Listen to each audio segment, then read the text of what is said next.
Hello everyone, welcome to Filmopedia. इस video में हम लोग बात करने वाले हैं डार्क के बारे में। डार्क का सीजन 3 बहुत ही जल्द नेटफ्लिक्स पे आने वाला है, इसलिए इस वीडियो में मैं डार्क के सीजन 1 और सीजन 2 के बारे में बात करूंगा और उन दोनों सीजन्स में जितने भी मेजर कैरेक्टर्स हैं और जितने भी मेजर इवेंट्स हुए उन सब के बारे में मैं इस वीडियो में बात करूंगा, ताकि जब आप सीजन 3 देखो तब आपको सीजन 1 और सीजन 2 के बारे में सब कुछ पता हो, ताकि आप सीजन 3 को अच्छे तरीके से समझ सको। वैसे तो ये शो बहुत ज्यादा कॉम्प्लिकेटेड है, इसलिए ये वीडियो बहुत ज्यादा डिटेल वीडियो नहीं होगी, क्योंकि अगर मैं डिटेल वीडियो बनाने गया तो मुझे 2-3 घंटे की वीडियो बनानी पड़ेगी। ये सीरीज अच्छे तरीके से एक्सप्लेन नहीं हो पाएगी, इसलिए इस वीडियो को आप एक क्विक रिकैप समझ सकते हो डार्क के सीजन 3 से पहले। तो वीडियो चालू करने से पहले अगर आप मेरे चैनल पे पहली बार आए हैं तो चैनल को सब्सक्राइब करना ना भूलें, क्योंकि मैं डिफरेंट टीवी शोज और मूवी से रिलेटेड एंडिंग एक्सप्लेन लाता रहता हूँ। साथ ही साथ मैं मार्वल और डीसी से रिलेटेड भी काफी सारे वीडियोस बनाता हूँ अपने चैनल पे, तो चैनल को सब्सक्राइब करके बेल आइकन दबाना ना भूलें। That being said, let's get started. So dark की टीवी सीरीज बेसिकली 4 फैमिलीज के ऊपर बेस्ड है, जो कि बहुत सारे जनरेशन से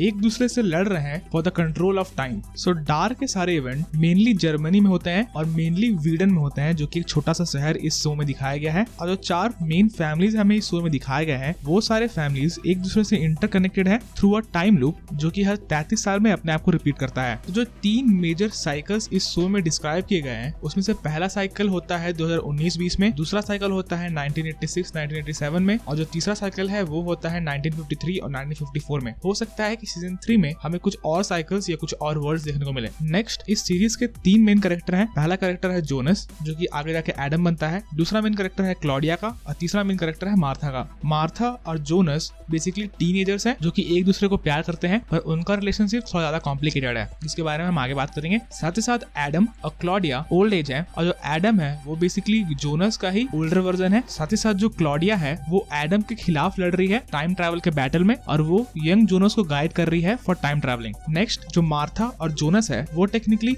आंट और नेफ्यू हैं, क्योंकि जो जोनस के फादर है वो मार्था का यंगर ब्रदर यानी कि मिकेल रहता है। सो डार्क के पायलट एपिसोड में जो मिकेल का कैरेक्टर रहता है वो टाइम ट्रैवल करके 1986 में पहुंच जाता है, जहां पर वो शादी करता है और इवेंचुअली उसका एक बेटा होता है जिसका नाम वो जोनस रखता है। और लेटर इन द सीजन में पता चलता है कि मिकेल या फिर जो माइकल रहता है वो सुसाइड कर लेता है। सो मार्था, जोनस, क्लॉडिया, एडम और बाकी सारे जो भी मेंबर्स हमें दिखाए गए हैं डार्क के सीजन 1 और सीजन 2 में, वो सारे लोग एक क्लोज टाइम लूप में फंसे हुए हैं, जहां पर आप कुछ भी कर लो चीजें वैसे ही होती हैं जैसे वो डिटरमाइंड है। और जोनस इसी को तोड़ने की कोशिश कर रहा है क्लॉडिया की हेल्प लेकर। इस शो में बेसिकली 2 ऐसे ऑब्जेक्ट्स हैं जिसका हेल्प लेकर लोग टाइम ट्रैवल कर सकते हैं। पहला एक टाइम मशीन है जो कि गॉड पार्टिकल का हेल्प लेता है टाइम ट्रैवल करने के लिए, और दूसरा एक केव है जो वाइडन के जंगलों में है, जिसके थ्रू आप 1953, 2019 और 1986 के बीच में टाइम ट्रैवल कर सकते हो। जो गॉड पार्टिकल है वो वाइडन के न्यूक्लियर लैब के थ्रू प्रोड्यूस होता है। साथ ही साथ जो केव है उसको उससे भी पहले शायद 1920 में बनाया गया था।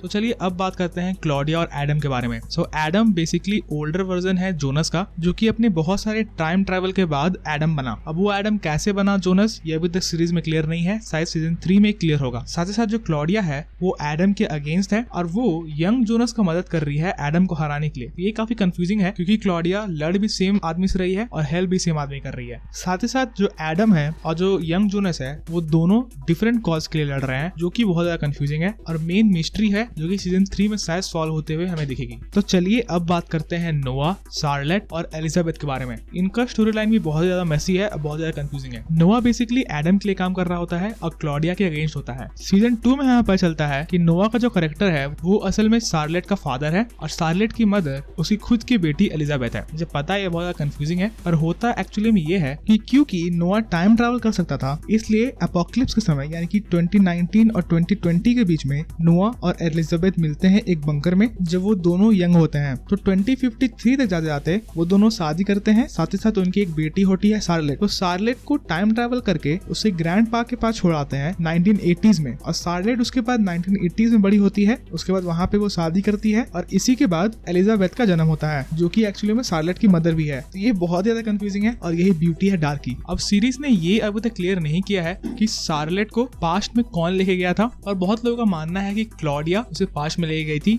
और सीरीज में नोआ भी यही मानता है और इसीलिए वो एडम के लिए काम कर रहा होता है और इवेंचुअली नोआ क्लॉडिया को मार देता है, यानी कि जो ओल्ड क्लॉडिया रहती है उनको मार देता है। और साथ ही साथ जब वो एडम को कन्फ्रंट करने जाता है तब एडम उसे मरवा देता है और एडम को गोली उसकी अपनी बहन ही मारती है। इसके बाद सीजन 1 के एंड में हम देखते हैं कि जो यंग जोनास का कैरेक्टर रहता है वो 2053 में पहुंच जाता है, जहाँ पे उसे पता चलता है कि 2020 में एक अपोकलिप्स हुआ था जो कि वीडन के लैब के ब्लास्ट के कारण हुआ था, जिसके कारण वहाँ का पूरा शहर और उसके सारे लव्ड वन मर जाते हैं। इसी के बाद से वो ट्राई कर रहा रहता है कि वो 2020 में पहुंचकर इस अपोकलिप्स को होने से रोक सके, पर इवेंचुअली जब वो टाइम ट्रैवल करता है तो वो 2020 में नहीं बल्कि 1953 में पहुंच जाता है, जहाँ पर उसकी मुलाकात एडम से होती है जो कि बेसिकली ओल्डर जोनास रहता है। तो एडम 1953 में जोनास को ये बता देता है कि अगर वो उसके पापा यानी कि मिकल या फिर आप बोल लो माइकल को सुसाइड करने से रोक ले तो हर कुछ ठीक हो जाएगा। और एडम यंग जोनास को वापस से 2019 में भेज देता है और उसके बाद यंग जोनास जाके अपने फादर को कन्फ्रंट करता है उसके सुसाइड के बारे में और उन्हें सब कुछ बता देता है। पर उस टाइम उसे ये पता नहीं होता है कि जोनास के माइकल को कन्फ्रंट करने के बाद ही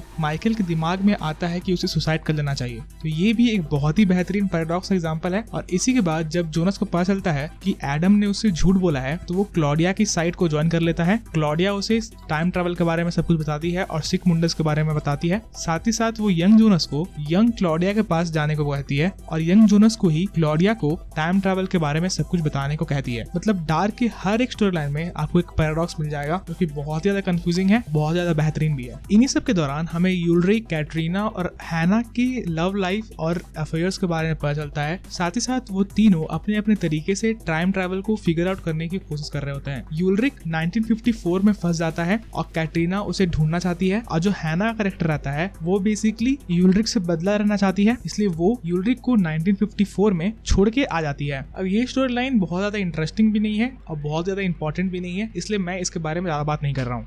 तो चलिए अब अपोकलिप्स वाले दिन के बारे में बात करते हैं, यानी कि सीजन 2 के फिनाले के बारे में बात करते हैं। तो सीजन 2 के फिनाले में हम देखते हैं कि जो यंग नोआ रहता है वो मिडिल एज जो जोनास रहता है उसे एक लेटर ला कर देता है और वो लेटर मार्था ने लिखा हुआ रहता है। अब उस लेटर में क्या लिखा रहता है ये तो हमें नहीं पता, सीजन 3 में हमें पता चलेगा। तो उस लेटर को लेने के बाद जो मिडिल एज जोनास रहता है वो मार्था को बंकर में पहुंचा देता है। उसे पता रहता है कि मार्था बंकर में नहीं रहेगी, पर फिर भी वो कोशिश करता है उसे हेल्प करने का। इसके बाद जो मिडिल एज जोनास रहता है वो बार्थोस, मैग्नस और फ्रांसिस्का को लेकर अपोकलिप्स से पहले कहीं और ट्रैवल कर जाता है। इसी सब के दौरान जो मार्था रहती है वो उस बंकर से भागकर यंग जोनास के पास आ जाती है, पर वहाँ पे हमें पता चलता है कि एडम भी वहाँ आता है और वो मार्था को गोली मार देता है। और एडम यंग जोनास को बोलता है कि मार्था का लॉस बहुत इंपॉर्टेंट है उसके एडम बनने के लिए। इसी के बाद हम देखते हैं कि अपोकलिप्स होने ही वाला होता है, तभी एक दूसरी मार्था वहाँ पे आ जाती है। जो मार्था हमारी मार्था नहीं होती है, मतलब वो किसी दूसरे वर्ल्ड से आई होती है। और इसी के बाद वो एक अजीब सा मशीन निकालकर या तो टाइम ट्रैवल करती है